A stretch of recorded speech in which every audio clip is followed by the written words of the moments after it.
Ladies and gentlemen, Nerdy Girl, how are you all doing? I just made a video about Peyton S. Gendron, the person who shot up 10 people at a Top store in Buffalo, New York. What do we got now? Salvador Ramos. Salvador Ramos killing 19 kids and 2 adults in Uvalde, Texas, in Robb Elementary School. I have posted videos about this. I am really freaking angry. I posted 14 videos up to and including 2018. And my videos were that we need a registry for the nuts and for the crazies. We need a registry for them. We need to examine when guys, young guys, or guys at any age state or talking about shooting or talking about violence. We have to take it seriously. We have to pull them over. We have to pull them over, evaluate them by mental health professionals. I've been talking about this, and now they're talking about it.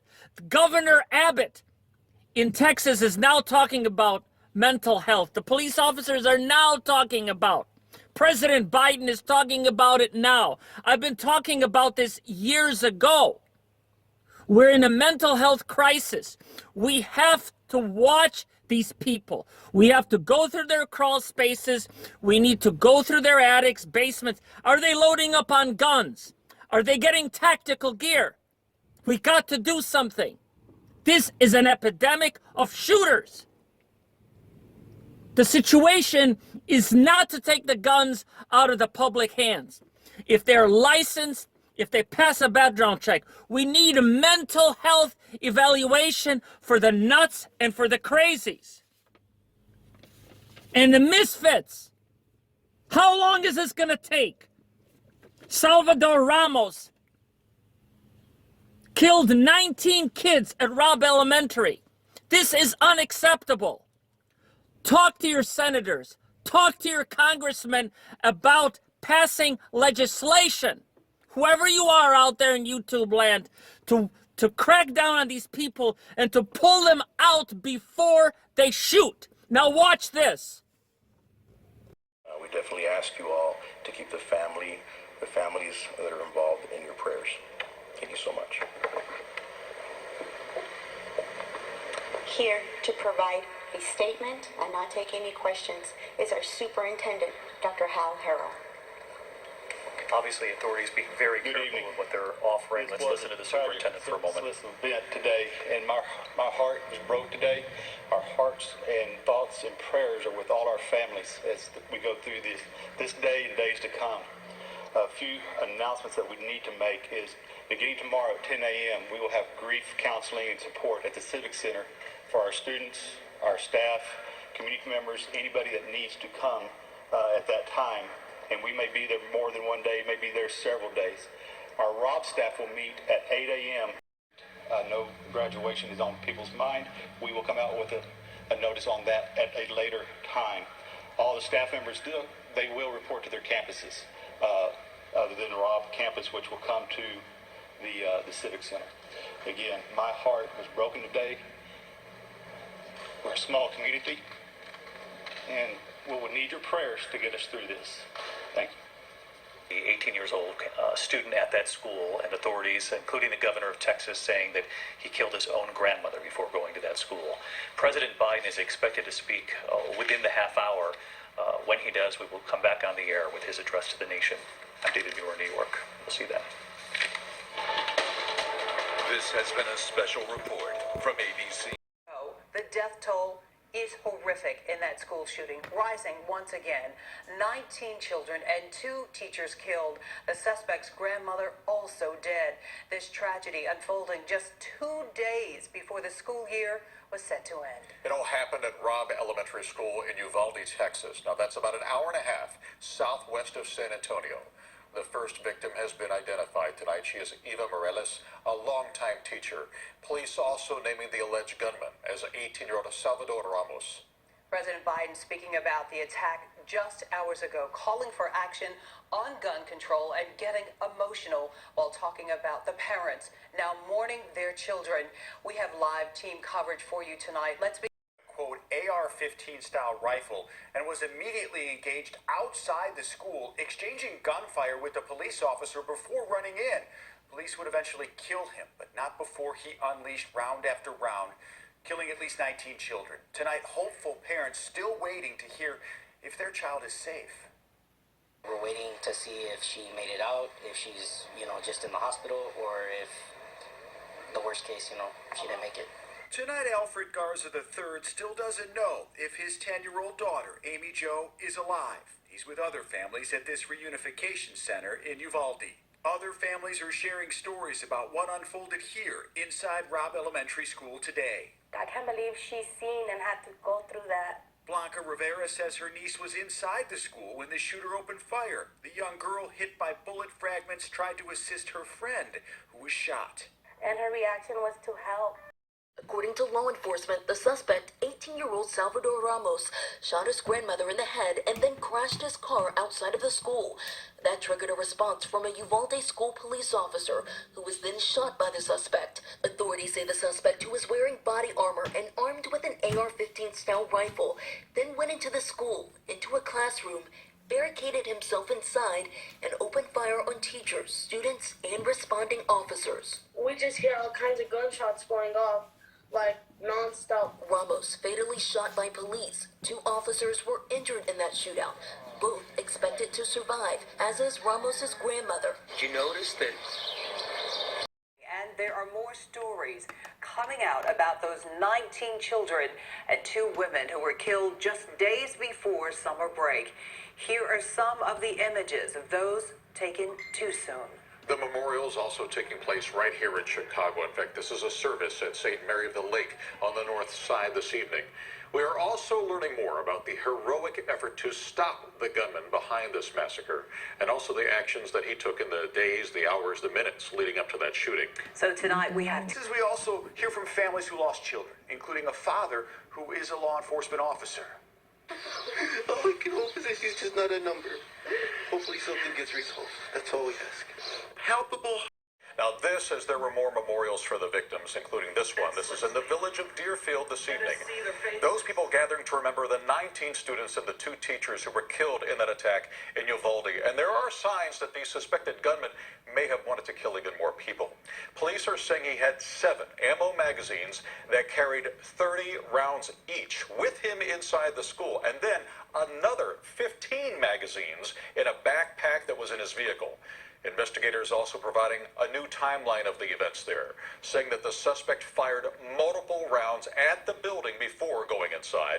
And today we learned that President Biden and the First Lady will be visiting Uvalde on Sunday. Our Robb Elgis joining us now with the latest developments down in Texas. Rob. Did not encounter any police officers before entering that school, and that he remained alive inside for about an hour before he was shot and killed. Tonight, police in Uvalde, Texas, facing mounting questions. Could the deadly rampage have been stopped sooner?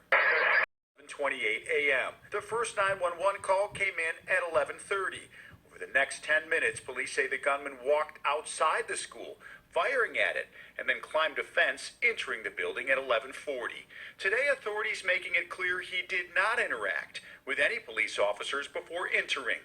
Investigators studying these images that appear to show the shooter entering through an unlocked door. To respond to South Grove and Mill Street to establish a perimeter. At 11:44 a.m., the gunman is inside the school for just 4 minutes, and Uvalde officers are on the scene. They don't make entry initially because of the gunfire they're receiving. But we have officers calling for additional resources. We need body armor. We need precision riflemen, negotiators.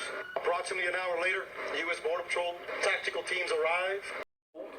And others, even command staff that came on board, is that the incident commander at the time was believed that in fact it was a barricaded subject, that we had time, there was no kids at risk.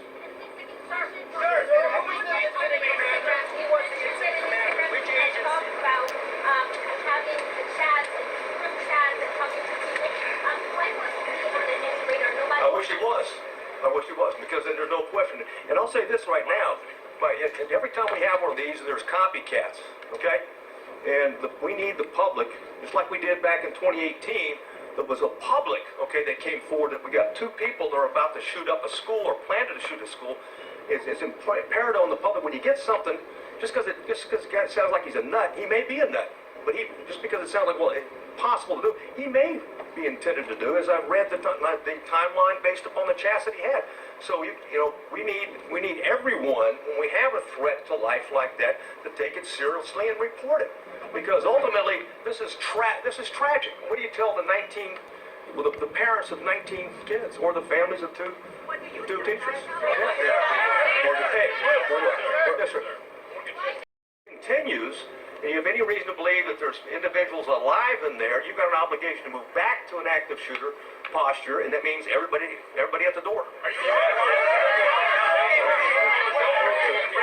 saying those children were no longer at risk when he barricaded himself? Saying there were children alive in classroom 112, 8 to 9 children. Is that teacher, are those children still alive, and why was the school resource officer off campus? And did Uvalde SWAT respond to the scene? Well, Uvalde has a part-time SWAT team, number one. The ISD's got, you know, they have limited officers. I think, what is it? Well, they got 6? 6. They got 6, yeah. The Consolidated Independent School District has 6 officers, and they didn't have one posted at that location. And someone said, hey, what do you tell the parents? I mean, bottom line is that, or someone talked about, said, when there's kids in the room, why wasn't there an entry? Because it was believed, like I said at the time, that the subject was stationary, barricaded, there was no risk to other children. Again, on retrospect, from where I'm sitting right now, clearly there was kids in the room. Clearly, okay, they're at risk. Anyway, 2017, Stephen Paddock. 2017, Devin Kelly. 2017, Kevin Jason Neal. 2018, Matthew Ryle. 2018, Shamari Leggett. 2018, Nicholas Cruz. 2018, Travis Reinking. 2018, Alec Manassian. 2018, Joseph James D'Angelo. 2018, Demetrius Pagurtsis. 2018, Cesar Sayok. 2018, Robert Bowers. 2018, Ian David Long.